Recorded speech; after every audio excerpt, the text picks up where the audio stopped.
My name is Marshall Wright. I am the Director of Social Media at T3. We're a technology-fueled creative agency here in Austin, Texas. So we're going to talk, I've got 4 great panelists here, and I'm going to let them introduce themselves in just a moment, but I kind of want to set up what this idea of the impact of digital storytelling is really quickly. And if you think about back, we can go back several years, but we started in digital storytelling with blogging first, and it was these 1,000-word posts.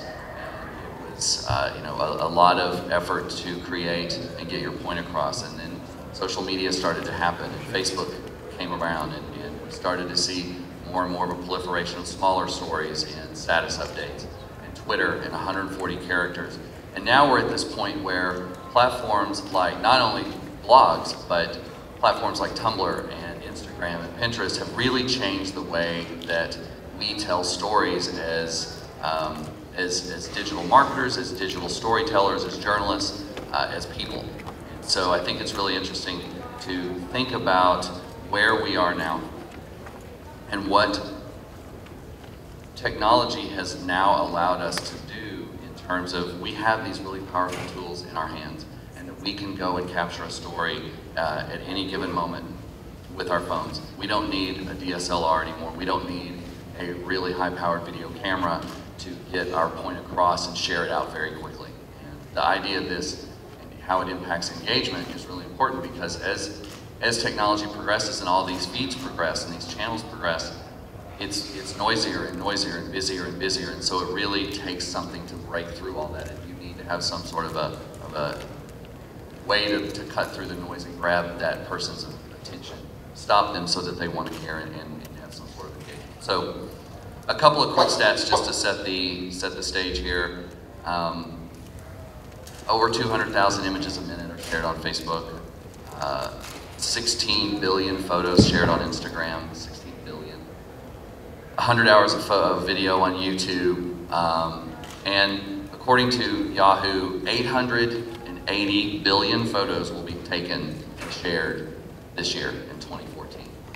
That's a shit ton of images that we've got to do. We got to figure out what to do with, and these platforms help, but that's a lot of noise. And so I want each one of these folks to introduce themselves, tell a little bit about how they approach, what their blogs are, what their platforms are, and then give a quick synopsis of how they handle visual storytelling or visual imagery content, and then we'll talk a little bit more about that. So. Hi, my name is Joanna Wilkinson. My blog is Keep Austin Stylish. I'm a fashion blogger. I blog about fashion from an Austinite perspective. I like to focus mostly on Austin fashion events, street style, trends, that sort of thing. And I think that I've always really been into creating my own visual content. When I first started blogging, I didn't really want to be one of those bloggers that would post images that other people have taken. So while I love to write as well, I also love to do photography. So I like to combine the two, and so I've really tried hard to create my own images.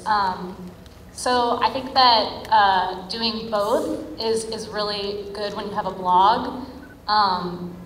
And I really think that having really great street style photos has been really important to my blog, and it really shows what the Austin style is all about. So. Hey guys, I'm Russell Van Kreinberg. I'm the founder of Chasing Delicious. It's a 3-year-old food blog. It started out pretty much just me looking to get into my hobby, which was baking at the time. From there, it's grown into culinary, pastry, and education.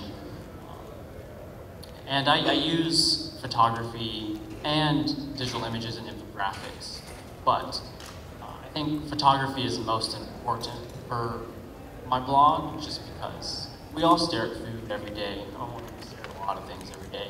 I mean, we're looking at food constantly. A lot of times, it looks really good. So, in this flood of photos and information that's being thrown at you, if you're not putting out an image that's going to kind of captivate your audience, it might just get lost. So, photography has really become a big focus for my blog. It used to be very story heavy, very copy heavy, and now it's not. I rely more on photos, and that tends to be what works. That's what people look for.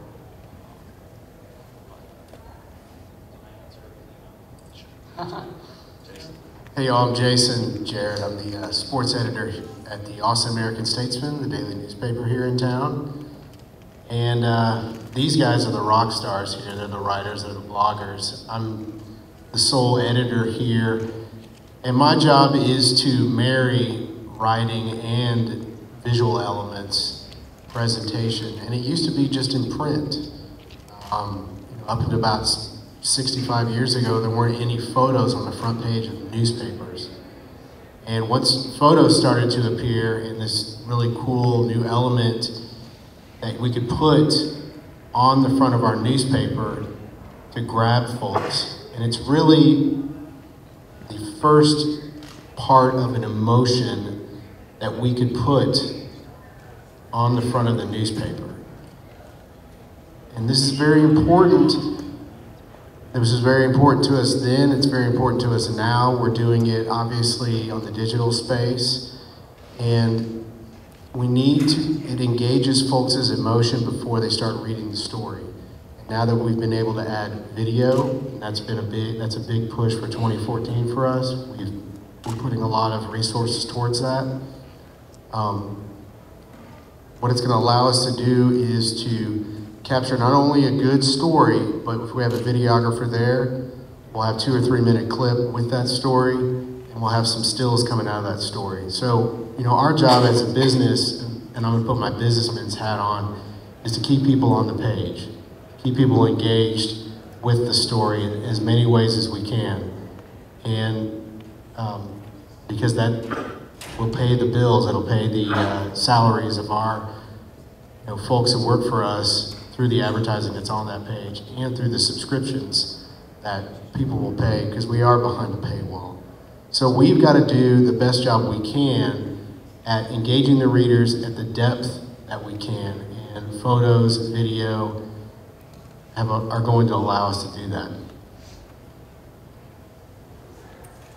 Hi, Austin.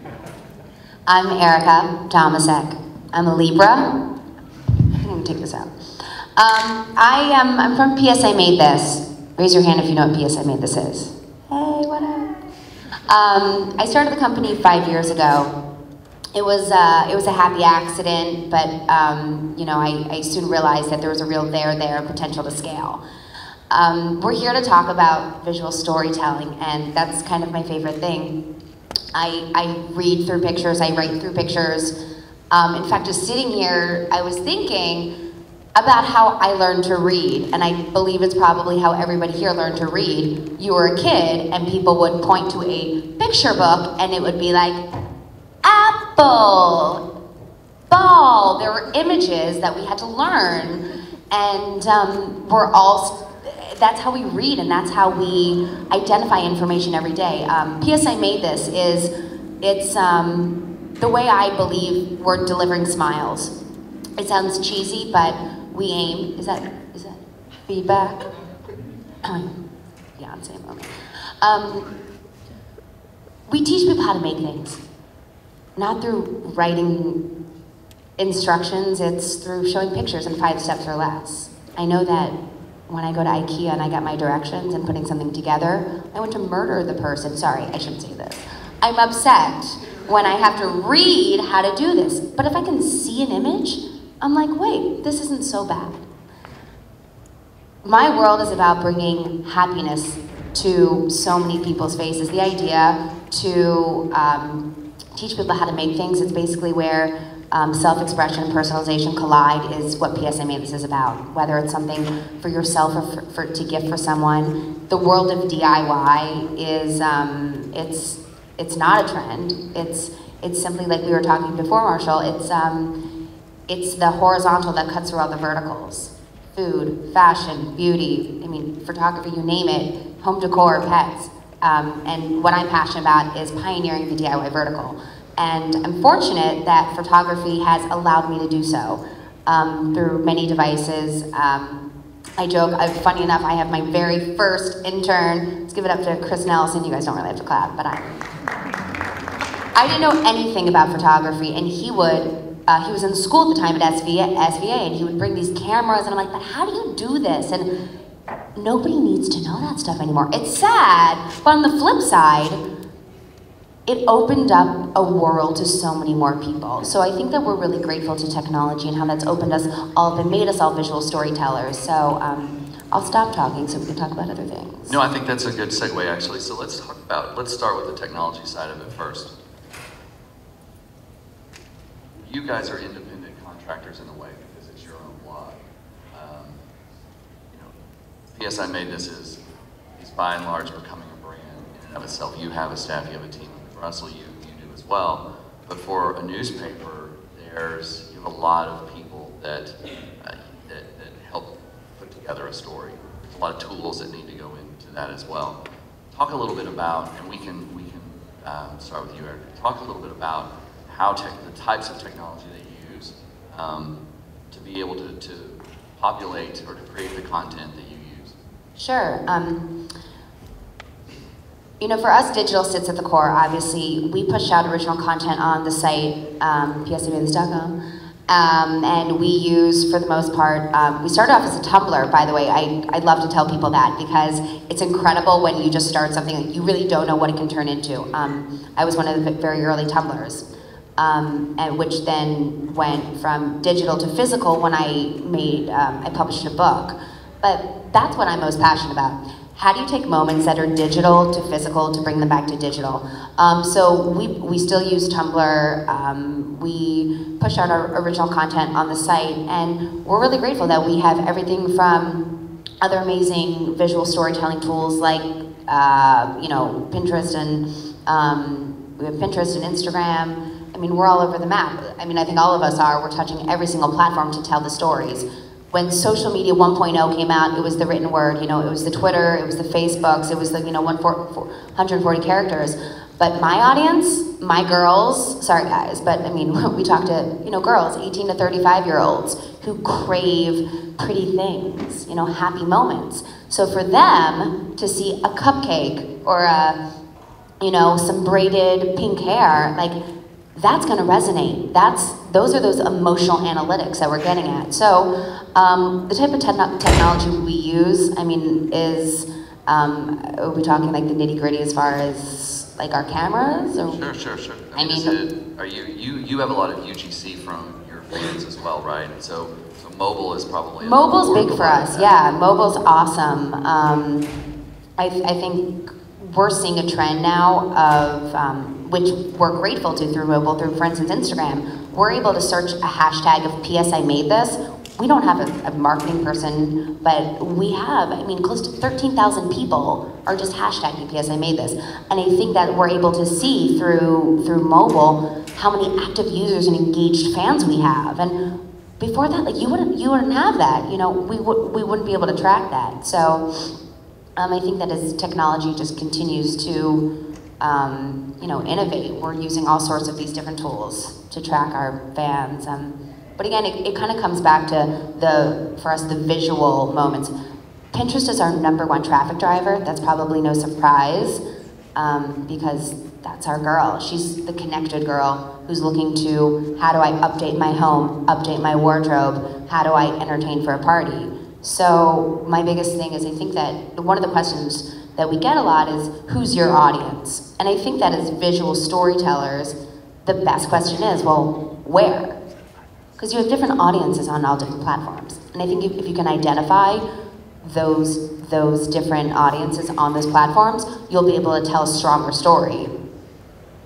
So that being said, we know that it's comfort with the twist that she wants. We know that it's those unexpected happy moments that will get her to like, share, reblog, retumble. But it takes a little bit, and I think using tools like Statagram to, all sorts of different things will help you identify who that core audience is. Because I think that just saying, yeah, we've got X amount of users and followers, like we can all say that. But I think that really understanding who the audience is on the emotional side is quite honestly the most important. So Marshall, the main thing we still use would be a laptop. Every writer is issued one of those, and even every photographer that we have is issued a laptop. That's still our main news gathering source. It also allows us, I've been in the industry since '92, and back then, I'll be honest with you, right when computers were becoming mainstream with, the newspapers, but everybody was anchored to a desk.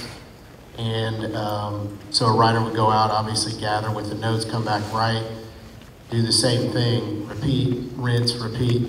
Now we've got reporters that we may not see for 2 or 3 days because they can be out of the office. They can be writing from wherever they need to be. They can be on site, especially when we have an event like the West Explosion. We wouldn't see our writers for 2 or 3 days because there's no point in coming back. And are they equipped with cameras now? Do they go out with video and still cameras too? They do. I think that the biggest tool that our writers use is their phone. Take an event like the Onion Creek flooding, which happened in November. Since we had about 4 or 5 writers on the ground, and one of the most visual storytelling devices were folks who took stills and Instagram video of the images that were out there. This is before we could get photo staff, before we could get video staff out there. Them getting those images out through Twitter drove engagement, drove audience. And so it's almost an expectation now when you're coming out of school that you have to be skilled in the photo area, the video area. Most Cub reporters have a backpack with all those tools in it. Obviously our photo staff are carrying high-def video cameras now. They're carrying laptops and all of their cameras so they can do all their digital editing on site. So what it's allowed us to do is just to be more nimble, quicker return, especially if we're on a deadline like a sporting event. We could have photo shot, edited, uploaded, and making sure we still hit our print deadline. So those are the main devices that we use. Yeah, had you asked me this question 3.5 years ago when I started Chasing Delicious, I would have said the most important tool or technology I was using would be my DSLR. Because, kind of like I mentioned earlier, if you're going to, I don't want to shut anyone off, but if you're going to be a food blogger and you're not taking good pictures, you're going to lose out on a lot of audience, a lot. And so 3.5 years ago, I would have said, that's it. You just need to be a very good photographer, and that's your tool. Put that up, that's it. I didn't have Twitter when I started my blog. I probably didn't even know what it was. I didn't use Facebook or anything like that. Now though, I think the best tools are just that, social media, Pinterest, Twitter, and Facebook, so your phone. Because I can style a shot in my studio and take a picture with my DSLR or whatever. Or if I'm being lazy, my point and shoot, because it's a lot lighter. And that'll go on my computer a few hours later, and after editing, it'll eventually end up on the blog. But I can snap a shot with my iPhone and Instagram it right away. And I can give my audience a sneak peek of a recipe I'm gonna have up in a week or 2. And right away, I'm gonna get people saying, where is that recipe? When do I get to see that? When do I get to make it? And then in the same token, that's how people kind of send me what they're making when they're trying my recipes. 3 years ago, I would have never guessed that I'd be getting tweets and emails and messages with photos of people saying, hey, I made this recipe of yours. This is what I thought, it was this or that. And I think it's just completely changed the way we interact with our audience. And it's kind of obviously the whole point of all of this. So the photo is still there, but the technology that I use to get it out to people has changed. It's gotten a lot smaller and it sits in my pocket now. And who knows what's next.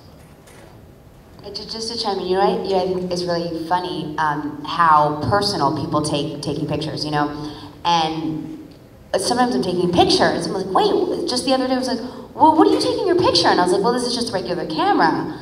And everybody has a style of the way they do it. I was like, oh, well, I default mine to Chrome Square. And they're like, well, what is that? You don't use, what is it, VSCO? People are like, you have to use this. And people are like, you have to use Camera Plus. People get so passionate about the, like the apps that they take their pictures in. It's crazy. But it's crazy for a good reason, the fact that we can create these and like edit within them. It's insane how just dynamic and rich all these photos are with these apps. It just blows my mind. I geek out on it, absolutely. So that brings up kind of a good point. If you think about visual storytelling, there's, the visual imagery needs to have relevancy, it needs to have some authenticity to it. At least that's what we think. So does technology, do apps like VSCO or Camera Plus or even Instagram with an early bird filter, and I think the coolest thing I think is seeing mobile and Hipstamatic and Instagram and platforms like that through mobile being used in the journalistic field. Seeing covers of Time magazine taken on iPhone, but you know, there's a specific filter, there's a look and feel to that. Does that take away from the authenticity of that? Does it take away from the what's actually happening, whether it be from a shot of a food, whether it's a major news event in Libya, or whether it's, you know, you're taking a photo out on the street of somebody's cool outfit? Are you changing what that perception could be, that reaction or that engagement, by adding some sort of a new presentation layer on top of that? I think it depends. I think that's a great question. I think it depends. I think we all have made jokes like that, oh, this person over filters their stuff and they're just not getting the crisp photo, you know, that's in the newspaper. And people, you know, default to these filters to alter them, to give it like a mood and a tone. I think that it's a beautiful thing to be able to be in Morocco and be on a camel, and I was like, I don't need my camera, I'm just gonna use my phone, be able to snap pictures and have them look like National Geographic style. I think it's an amazing thing, we're blessed, but I think that being authentic and real and keeping something in its purest form is also quite beautiful. I think it's only bad when you're trying to do online dating. Well, it's interesting. It's a discussion that's going on with newspapers and media in general. We do not put any filters on our images because we'll catch flack from the community on changing the feel of the image. You were talking about changing the, okay, I'm in a war scene, can I make it grittier by just tweaking it this much? So it's something, it's lovely that, personally, that all of those images out there, I put a photo of my kid up on Instagram with this really cool halo look, and it made him more street, skateboardish. But at the same time, it's something that we're still hands off on from a newspaper standpoint, just because of an integrity issue. And some folks have gotten fired over that. Some pretty good photographers, just by, you know, using a shortcut. Now everybody uses Photoshop, and you know, people could say that's cheating a little bit. But when it comes to those sort of filters, enriching the colors, we're staying away from it for now. But what's to be said, what's the difference? So right now in the fashion industry, I don't know how many of you guys follow what's happening, but there's been this big uproar against the whole idea of photoshopping fashion magazines. I'm sure you guys hear about certain covers that come out and certain people, that are photoshopped and they're altered. So this has been going on for a really long time. Filters not so much, but the idea of photoshopping to make someone, you know, look thinner, look taller, whatever it is. And I think that, quite honestly, it's the same thing in a sense. It's playing to the audience, thinking, will we sell more magazines if she's 20 pounds lighter? You know, will we get more likes if I add a Valencia filter on it? It's crazy, but it's kind of the same thing, right? I don't know, it depends on the case, but I think that keeping things in their purest, I mean, please, if someone wants to Photoshop 20 pounds off of me, I think I would probably take that. But at the same time, I think that there's something to be said for keeping something real when it comes to someone like, whether it be a journal, a newspaper, you know, Condé Nast. I mean, I think that they have a responsibility in those higher media worlds to keep people and places real and authentic. I think Lena Dunham had a really good response to that when her Vogue issue came out, because she got a lot of criticism from people saying that her Vogue photos had been too photoshopped, and you know, she's supposed to be this, her whole thing is this showing this real character on, you know, on TV who's constantly naked and obviously doesn't have, you know, a supermodel body. But she had a really good response, I think. She said that that, you know, Vogue is this sort of this this like magical sort of visual playground for women. It's like this, you know, this fun thing to look at. It's just fun visual imagery. And I kind of agree with that. I think that, you know, I know to some extent, I think photoshopping can get a little out of hand sometimes, but I think that we kind of want to look at fun images. I think that it's nice in her instance that we can see what, you know, we see what she really looks like, obviously. And then we also have these really fun, beautiful, artistic images to look at.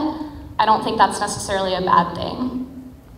So then talk a little bit about if the goal of an image or a video, I mean, this isn't just photos, this is photos or videos. Now we have Vine, 6 seconds. It's to tell some sort of a story and to gain some sort of a reaction. You want some sort of an engagement, especially now, most likely, I mean, for all of you, you're digital and traditional, but you know, you can argue that the Statesman's driving just as much in digital as they are in print in terms of engagement. How do you look at your content strategy then in terms of what your audience is, what you think your audience is going to want, or the kind of image that they're going to want? If you don't want to go in and Photoshop too much, you don't want to ruin a story by, or muddy a story by laying some sort of filter on it through an app like Instagram. How do you approach your content strategy? Well, I would say journalistic ethics aside, because I know that's a very different world than what I do and what a lot of us do. I mean, I would say don't let someone give you flack for using a filter if you want to. And I'm going to get yelled at by photographers for not remembering this guy's name, but who's the famous landscape photographer, black and white? He would spend upwards of 20 or more hours in the darkroom dodging and burning photos. If you don't know what dodging and burning is, that means making some areas of the photo lighter or some areas of the photo darker. It was essentially an early version of Photoshop. So the pictures he took are not what you'd go, well, not what an early camera would see. I mean, your eye might see it, but I think you can play with your photos if you're gonna tell a story that supports that photo. And I think if you wanna create that image, you should go for it. Like I said, I mean, there's very different implications when you're a newspaper or a magazine that's targeted towards young women, But for a blog like yours even, you're not just using photographs, you have some video, and then you're using infographics as well, so you're actually going in and creating graphics. Yeah, and so with graphic design, I mean, that's going to be a little different. I mean, I'm obviously not going to go lie about whatever information I'm trying to sell, but my job there is to try to take some sort of set of data or concept and make it look interesting. One of them was the seasonal availability of produce. I kind of was shocked when some of my readers found out that fruit is not available year-round naturally. That's not the case. There's a reason strawberries are $1 in summer and $6 in winter. So I wanted to create a calendar of sorts to show people this is when produce is actually being grown. whatever reason you want to. You can be as political as saying, by buying in season, you're reducing your carbon footprint, or you're just going to save yourself some money. But so there, I took it and I just designed something around it. And again, the idea was just to convey an idea I wanted to share, and that's something I couldn't have done with photography. Maybe someone could have, I couldn't have. Could have done it with video, but I just didn't want to. And so I think it definitely leads to an area where there are so many media and area that we can play with that you have more options nowadays. I think it's different for everybody, to your point. By the way, you guys' infographics are really cool. I want the candy one. I really do. I want it just now. I'm just kidding. You know, my job, as it relates to me, we all here actually are storytellers. We're all visual storytellers. Me specifically, what PSA Made This is about, we need to actually teach somebody how to make something through pictures. And we want people to get excited by it too. We don't want to just put some crap up and be like, oh yeah, that's how you do it. We're like, wow, oh my gosh. So that's why the visuals have to be so crisp and strong and clear. You know, we get fights and like, oh, don't put a hand in there, put a hand in there. You know, it's too much hand. Oh, look at those cuticles. I mean, we look at everything because what will contribute to that image, and that image is it's an educational. I don't like using that word educational, but it is. It's really educational what we do. You know, we have this kind of circle, it's imaginary virtuous circle, if you will. For us, all of our content stems from inspiration, runway, you know, architecture, travel, whatever. Inspiration. From inspiration, we engage where people, you know, are actually creating and they're making and they're then posting their stuff online again. I mean, we see this virtual circle keep going, and I think kind of what I spoke to before, this whole comfort with the twist thing, it's what works. You asked like what works for everybody, it's different. What creates that emotional response? 2.5 years ago, I did a little statogram. I saw like, oh, these are my top 3 Instagrams. One was like 10,000 likes, 8,000 likes, whatever. One was a Bedazzled Mix Master. One was a heart-shaped cake, double layer. The other was a chocolate-covered pretzel with nonpareils, pastel colored. First takeaway was nothing was DIY. And I was like, okay. And I was like, what do they have in common? Besides for them being in the food arena, it's every image, those top 3 images, it was something immediately you could recognize, but it was different. It made you be like, oh my God, cool, wow. And that's where I came up with my comfort with the twist. And that's what relates to not just an Instagram, but all of our content across the board. What type of stuff can we put out that people will be like, oh my gosh. But for us, there has to be a takeaway. We're not just putting up to do it, we're actually teaching people how to make things that'll enrich their lives, make them happier, make them feel good. You know, it's art therapy. I think that when we were all 10 years old, we were in art class and people were making ashtrays. Do you guys, raise your hand if you ever made an ashtray? And why were people telling us to make ashtrays? I don't know. They're like, here, have some cigarettes too. But do you remember when you went to your parents and you gave them that ashtray and you were so excited?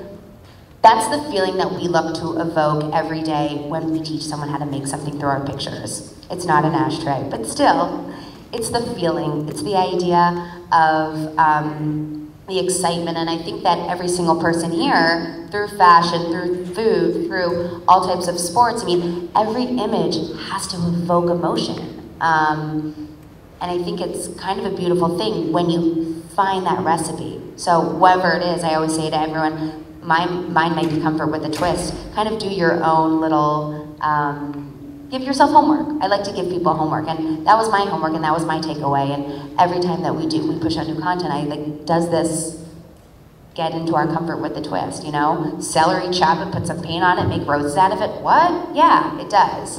So give yourself a little homework after South by Southwest. I want to say one quick thing, like having to do with the whole like photoshopping and all that.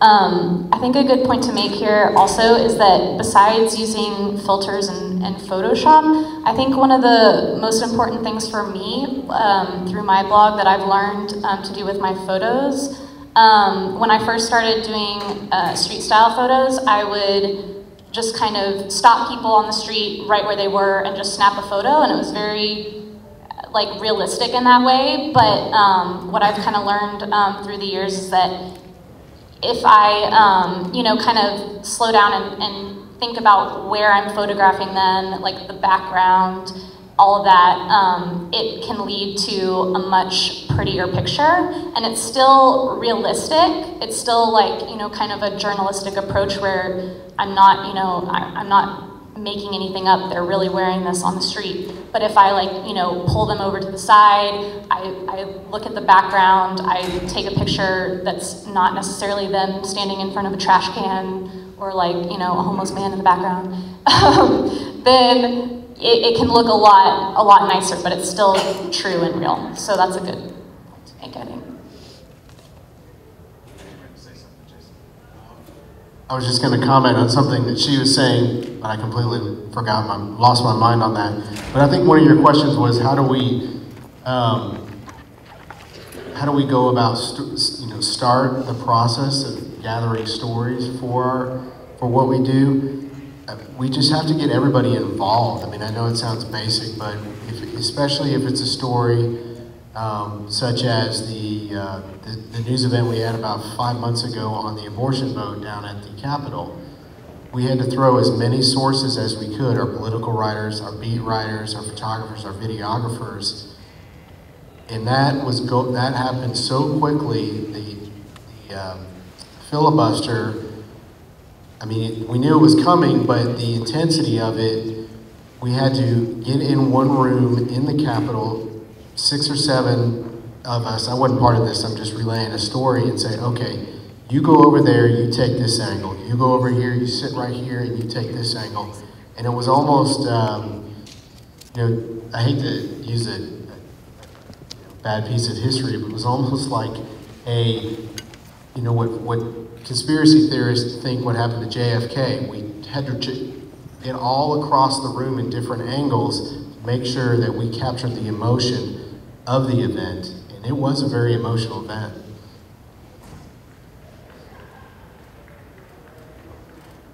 So if you've got a lot of people you're trying to use to put together a story, the way you're telling stories is a little bit different.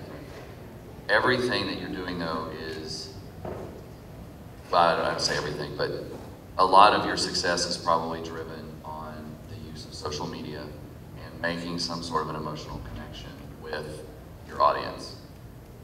There was a stat that tweets with images shared when Twitter introduced their more visual timeline, that 89% got more favorites, 89% more tweets got favorites that had images that did.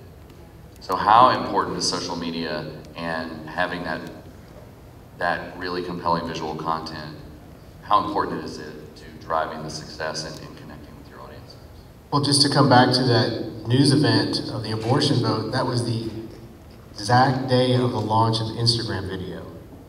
So what we had, and we got lucky, was we had photographers taking their smartphones out, not using their $10,000 camera, taking their smartphones out, posting those to Instagram, and then we had our social media editor back at the home station making sure that was showing up in our main feed. So it's just happenstance, but we're able to capture those sort of images, the images I was talking about with the flooding, when we have folks out there that don't even know how to use a camera, using their phones to capture the exact same emotion that a videographer would use a $10,000 camera to use. So I think that's, in our field, that's how it has played out. I think the best and most recent example of this happened a week ago with Ellen at the Oscars. As crazy as it is, one image retweeted, and I think people put Drake's face on some of them, and all different memes came from it, but I have Drake shake, it's an app I like. But the idea that if she was on the Oscars, and if she was like, hey guys, give us all a shout out, retweet it, there's not a question that there would not have been that type of traction. If there wasn't that image that people could feel attached to, that they saw at that moment, that they recognized all the people. Obviously, some of the biggest things that do create that emotional connection are recognition, typography, color, nostalgia, and some of those things hit in that picture, It was all of those things, and people got so excited into the moment. I mean, there's no question that if there was not a picture, if she just said, hey, write, tweets, or the retweets of what she was saying, it's not even a question about it. Photography is so powerful. It's so powerful that we all have, every time you smell something, you have like images embedded in your head that make you think of a picture, a photograph. It's something that we all can remember. What's your first, I guess I can remember my first camera, my first, my first Polaroid, my first digital camera. I've gone through probably about 16 different phones, and everyone just keeps getting more incredible taking pictures. And I think as technology gets better, our love and knowledge for actually wanting to share and take just keeps growing. Sometimes it gets excessive. I think we're all guilty of it. I just took like 6 selfies, like walking in here. I'm like, who am I? But I think that everybody here is using, photography in a different way, and it's crazy and it's cool. I think that we're just living in a really awesome time. What's also awesome about photos is that they're international. So there's no language barrier. I think aspiration has a lot to do with it too. Erica was mentioning earlier that her #1 traffic driver is Pinterest. Yeah. That's my number 2 or 3. And I think this would work for you probably too with fashion is, a lot of the times we're sharing or resharing or pinning these images because they're maybe a little beyond what we normally could do or what we would want to do. And so there's a part of it that's kind of like, oh, it's a little bit of a dream. It's a little bit of that, I don't want to say escapism like movies tend to be for us, but I think there's that, something we want to achieve and work for, and I think it helps inspire people. Yeah, and I think our job is making it accessible. Yeah. And that's kind of the happy moment where we say, and I think that's the attitude you take if anybody out here is a self-publisher. I think that personally I subscribe to the mantra instead of I can do this, I will show you how to do it. It's more about we can do it. I think the more you involve, community in the fact of all of your imagery, it'll just continue to grow instead of just you pushing out your own content. So you've talked a lot about photographs though. And really, Jason, you mentioned that the Statesman has a bigger push for video this year, and I think we're seeing more and more of a push for more video content, even again, short form video like Vine or 15-second in Instagram. Is it really still just about photographs, or your audiences really not respond well to video versus really compelling pictures? Oh, I think it's absolutely not just about photography. There's a lot of good food bloggers, I'm not one of them, I should be doing this, that do Vine cooking shows. Think about how hard it is to convey a recipe in 6 seconds, or I guess 15 with Instagram now. You can take these and you can push it. And we're starting to do video on Chasing Delicious as well, and those posts actually can be a little more popular. I think for me and what I'm seeing, stuff like that's a little harder to share at the moment. I'm sure that could change. Have you used Flipagram? Flipagram's amazing. Do you guys, anybody here use Flipagram? It's so great. You download it, you guys. You would love it. You would love it. You just, you can put a collection of any number of photos in, and it'll basically speed it up like a little video for you. And I find that way, that's actually, just to come up with what you were saying, I started exploring and playing with video a little bit on Instagram. We do videos. They're okay, but they're not, just because we just started right now, and I think they're going to continue to grow, but video is one of the most powerful things that you can focus on. And I think that as storytellers, and especially in the world of DIY, there's a beginning, middle, and an end, so there must be a takeaway, and video speaks to that just immensely. So Flipagram's a great app. There are tons of cool video apps to use. You don't need a whole setup. Like, that's the beauty of this. You don't need a crazy rig and a tripod, you know? I started playing with some videos the other day on Instagram, and I think that the ones that perform, it's funny, she wasn't here earlier. A friend of mine is literally one of the top Viners. Like, she will blow your mind by doing these Vines, and I think that the people that are doing really well in video, there's like a little kitsch to them. Like, there's a hook, you know, like, what's your thing? And I think that if you're gonna do video, it has to be still super clear and sharp, and it has to be done not looking like you're in your basement, you know, living out of a box. Well, one of the things that we're doing, Erica touched on, is the community. What we can do with Instagram and Vine is tell a news event with none of our resources. We can gather all the Vines of a blizzard or a celebration of a touchdown at a UT football game, put those all up on one page, and that's where you go to get the fans' perspective, or to get the citizens' perspective of a hailstorm or any sort of event. So that's that's another way where Instagram, Vine is helping us with nothing that a tool that we have is the tool that the community has. I found with video, I think it's a lot harder to get people involved and engaged personally. When I actually had never posted an Instagram video until like a few days ago, I think. And I finally tried it out for the first time, and I mean, it might have just been the video that I posted, I don't know, it was basically like a selfie, but in video form. And it didn't get nearly as many likes as just my regular selfies, or just any other pictures that I post on Instagram, so then I deleted it, because then I felt bad. But I really was into Vine when Vine came out, and I kind of got obsessed with it because I thought that it was really funny. And I had I graduated with a film degree, so I really liked making Vines because it kind of took me back to making videos, which I really like to do.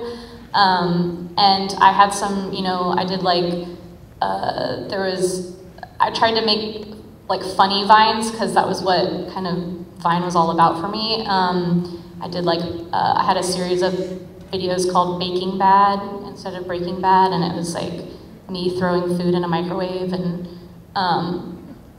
but they didn't, it was a lot harder, I think, to get people involved and liking those than just regular Instagram and Twitter and all that.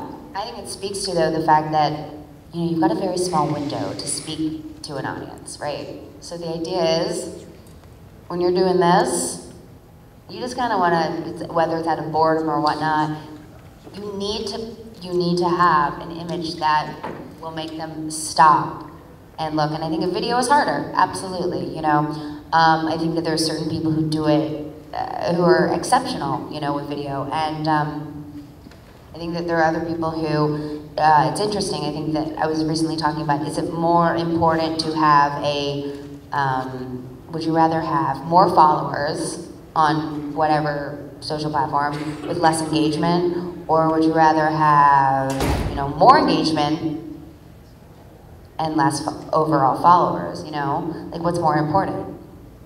But it's tough, just to your point. That's why imagery is important, So that tees up my last question, so I want to leave some room for questions from you guys. If it is all about the stop and making that immediate connection, do words matter anymore? And does that picture or that video tell the whole story? Well, the video could tell the whole story, but does that picture actually tell the whole story? I just want to break it into song more than words, but I won't. I think the words are still important, only because I have a lot of words on my infographics and my posters, and those tend to be the most shareable items. That being said, I mean, and I promise I'm not going to use the cliche, a picture's worth 1,000 words, but you can tell a story with a picture. I think if you can't tell the whole story, then you gotta hope that they're gonna wanna click on that image and go to your content. But if you can find a way to get your entire story, your entire DIY lineup, my calendar on when produce is in fashion, maybe tags on where you can get these clothes or whatever, do it. But I don't think the words are dead. I think we're fighting an audience that his attention span is dropping more and more. I mean, I don't think we've ever had a really big attention span. I mean, I remember working on, because I'm a film major too. We both went to UT, so hook 'em. But we learned very early that the average human attention span is about 4.3 seconds. So whether you're making a commercial or a news show or whatever you're doing, you have about that much time to get them interested. So I think you just got to make your images stronger. You just got to still find a way. If you can't tell all your content there, get them to where your content is. But it's funny, you know, so I've got someone here from a newspaper. One of my friends here works actually at the Journal, and it's funny you say it made me think of it. Think about it. When you read the newspaper, what's going to bring you in? The headline, right? I remember you had a really good headline on your story, something about cocktails from the Wall Street Journal. I'm calling her out on it, but it was like a really catchy, and the photo was beyond. What was the name of the article? Beauty's Cocktailing Hour. Imagine flipping through the Wall Street Journal, seeing Beauty's Cocktailing Hour with 4 cocktail glasses, with beauty supplies coming out. That's gonna catch your eye. It was a beautiful image. It was a kitschy, fun headline. And that's the same thing. And listen, I might not have read the whole article, but I did skim it, and she did have my she did have my interest in the beginning. And I'm joking. I'm sorry. I will finish it. And as someone here too, your headline and your picture. Think about it. Think about newspapers. Think about magazines. What's going to draw you in? The whole idea is that why do people buy Cosmo? Because it says like 12 ways to pleasure him. You know, the same thing of like, something's got to reel you in. Something's got to reel you in. Words are important. They are so important. What I think is the right ones. If you can have the right ones and edit them, whether it be the caption for your photo, you know, sometimes I do silly little puns and fun things. It's the headline. It's that real thing, draw someone in. So I think that words are never going anywhere, but I think as to your point, the 4.3 seconds, yeah, you're right. We're all like, ain't got time. So the truth is, some people will never stop. And I mean, your job is to really, I mean, of course you want people to read your articles, all of us do, but let me ask you a question. Would you be okay if someone saw the headline, saw the picture, skimmed it, moved on? Well, I think, you know that with the Statesman, we're a generalist paper, so we have 4 sections pretty much every day. I read the whole paper, but you're gonna have folks that come in, see the headline, see a photo. If it does evoke an emotion, then I'm gonna start reading the text. I was telling Marshall last night that every issue of the newspaper, every front page, it starts with what? It starts with the photo. We have to build the entire page around the centerpiece. If we didn't have the centerpiece, we'd be lost. And we're always, when we sit and have discussions, we have a daily discussion, what is going to be the centerpiece? It may not be the best story, but if it does have that photo, the emotion behind it, that's what's going to be, you know, on the, you know, what we call above the fold.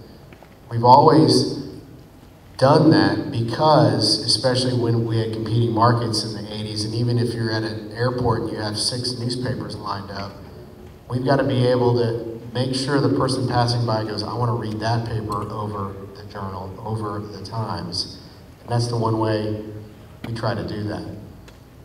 I think as intelligent human beings, we want to look at images, but we also still want to read the writing associated with the images. And I know this for a fact because anytime I have ever looked at a BuzzFeed article, which is just sad, every time I look at a BuzzFeed article, I'm like, why am I looking at this? Why am I reading this?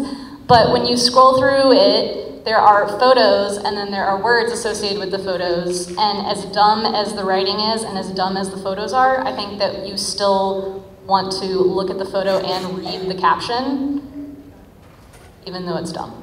I like this. Sorry. Do you guys have any questions? Hi. So I have a degree in writing, but I started out in photography. I mean, as much as a teenager can start out in photography. So I have a blog on Tumblr that's like lifestyle and fashion, as Tumblr is really good for these days. It's just images. And then I have a blog on my personal website where I write about writing and about screenwriting. And I want to touch on something that you brought up, Russell, with aspiration. I find on the lifestyle blog, people's aspirations turn into like extreme jealousy. And the comments that I get are like really negative. They're like weird jealousy with me, and I feel really bad for them. And so I wonder sometimes if images can be really powerful motivators of really negative things. And in those cases, are words a good place to sort of direct the narrative in a positive way? Yeah, I think so. And I mean, for as much as we've been talking up here about how powerful images are in a positive way, but I mean, you're right. Yeah, you can use them, or they can be construed in a way that's not what you're intending. That's a tough one.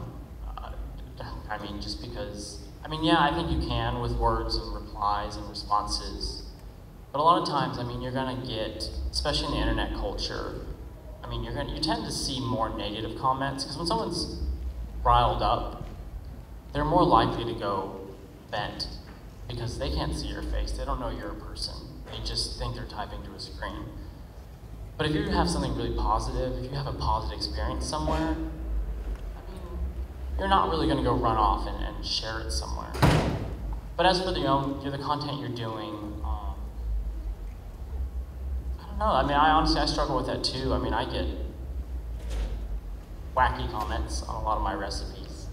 I mean, because if you haven't been, my desserts, a lot of my baking, it's not something that you're gonna wanna do if you're a beginner. I mean, they're difficult desserts. And I'll have people come right out and say, why do you bother styling a dish like this? Why do you bother sharing this? No one's going to make this in their life. And I mean, I don't respond because I don't care, honestly, about these people. But I do try to, around my images, I try to say that this is my opinion, this is where I'm coming from, this is what I feel about it. I mean, we're all gonna feel one way or another. Trolls are gonna troll. Great. Thank you, guys.